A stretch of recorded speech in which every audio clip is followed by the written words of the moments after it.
All right, Frank, why wasn't the conference finalist a part of the Christmas Day festivities? And did that bother you or anybody in the organization at all?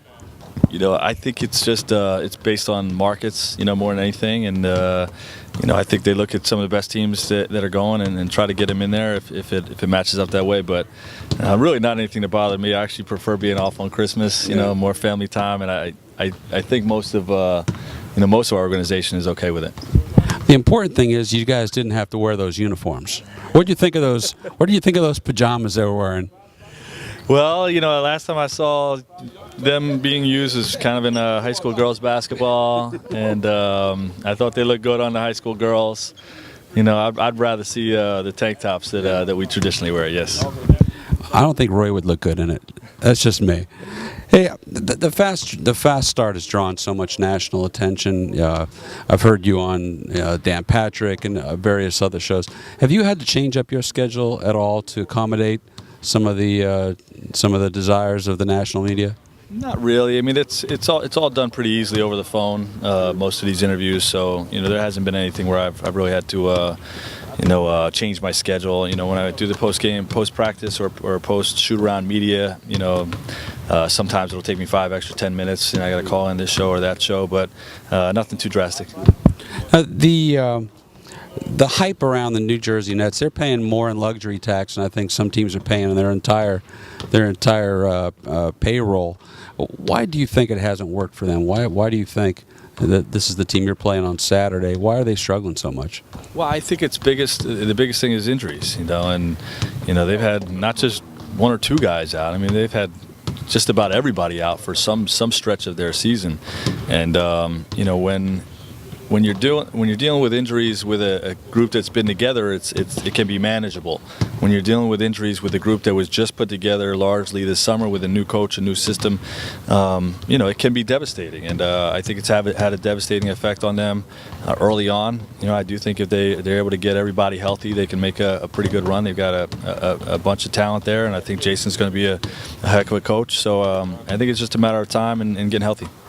Having a productive bench this year, which is kind of a change from last year, how does that alter the way you manage a basketball game?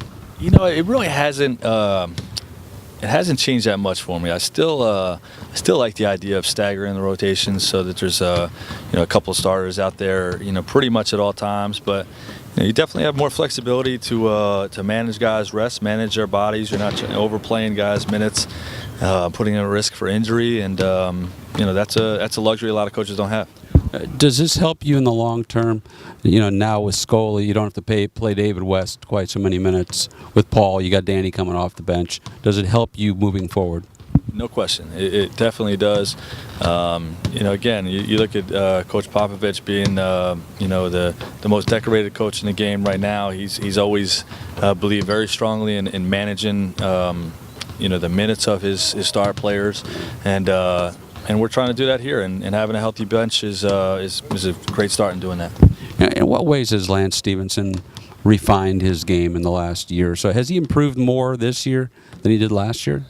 I think he has, and we were all, very impressed with what he was able to do last year, with the opportunities that he got. But, he's really become, one of our best playmakers and really one of the best wing players, in the game. I think he's getting some all-star votes now, which I don't think any of us would have foreseen, the beginning of last year. But, he's really come into his own, and, it's a tribute to his hard work. He works as hard as anybody in the offseason, and has really come back a different player. Given his personality, what are some of the challenges you face in just sort of keeping his head on straight? Well, it's just it's really just managing his adrenaline. He gets so hyped up for these games, and that's a good thing. I mean, a guy that's you have to tell to play not as hard as opposed to trying to get guys to play hard. I mean, he's playing hard all the time, and his adrenaline just leads him to be a little bit wild at times. But like I've heard a lot of people say recently, the good far outweighs the bad, and his heart's always in the right place. I mean, he really cares about his teammates. He really cares about winning and, growing this thing the right way. You're coming off a really tough stretch of schedule. What the West Coast trip and then having to play the Miami Heat. What have you learned about your team through that stretch, and maybe more specifically throughout this first 28, 29 games?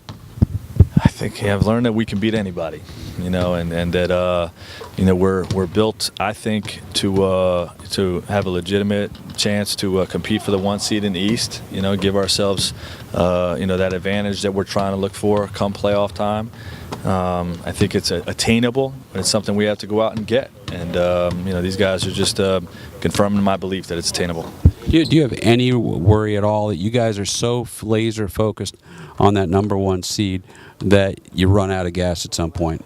No, I would be concerned about that if I were having to overextend guys in the regular season, and that was causing a drain on us. But we've really, because of, like we talked about earlier, we've been able to manage guys' minutes because of our quality bench play. So I really don't feel like that's being compromised at all. Thank you, Frank. All right, appreciate it. Bob.